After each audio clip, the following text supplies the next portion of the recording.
And the only weird thing I remember about nursing him was I got mastitis when he was like 1.5. You mentioned mastitis 1.5. too. Like, that's so old. Like, why did I get mastitis? Well, let's take a moment to talk about that. What dealing with mastitis is like for those who may not know. Talk about the joy of that. It was worse than childbirth for me, I will say that. Honestly, I would have a baby again rather than go through mastitis. It's like if you had the flu, where you're exhausted and just like wearing clothing hurts and touching hurts and moving your body hurts. It's really quite horrible.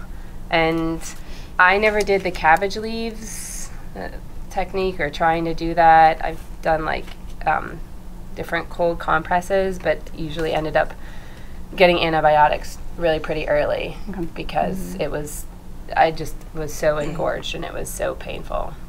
Yeah, so antibiotics are always necessary, but so mastitis happens due to milk stasis, so that's milk sitting in the breast, essentially. So sometimes usually we can kind of pinpoint it, whether it's the baby started sleeping longer, or mom went back to work, or she missed 2 pump sessions because she had a very busy day, or we can usually pinpoint why it happens.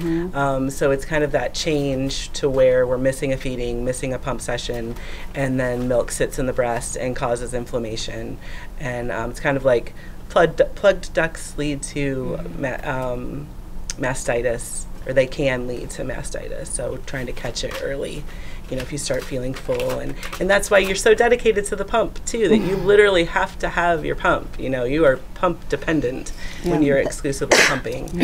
So if your pump breaks or you forgot a part or, something like that, you can get into trouble relatively quickly, especially if you have very large milk supply. That's when it's kind of like you have less wiggle room on missing a feeding if you have a very large supply.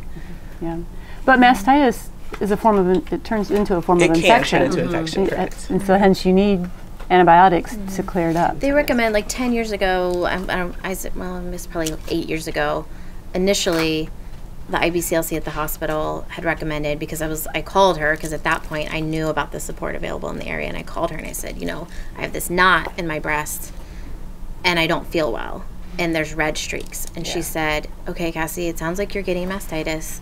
I need you to massage, nurse frequently. And at the time it was hot.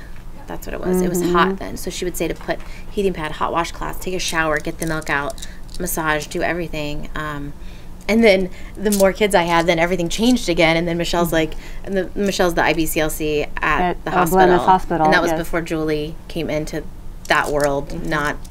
She was in that world still, but just not at the hospital. And she said, now you have to do cold. And and I don't know the science behind that. Well, it's heat. There's swelling involved, and heat can make swelling worse. And so we go cold to relieve that inflammation. Swelling. Which, like ibuprofen, like the anti-inflammatory effects can be super helpful as well. And we can still use heat, but it's kind of, we use it differently. So to soothe the pain, cool compresses are helpful, but then you can use heat for 5 minutes right before feeding or pumping, and that helps the milk move a little bit easier. But that has changed. Yes. Okay.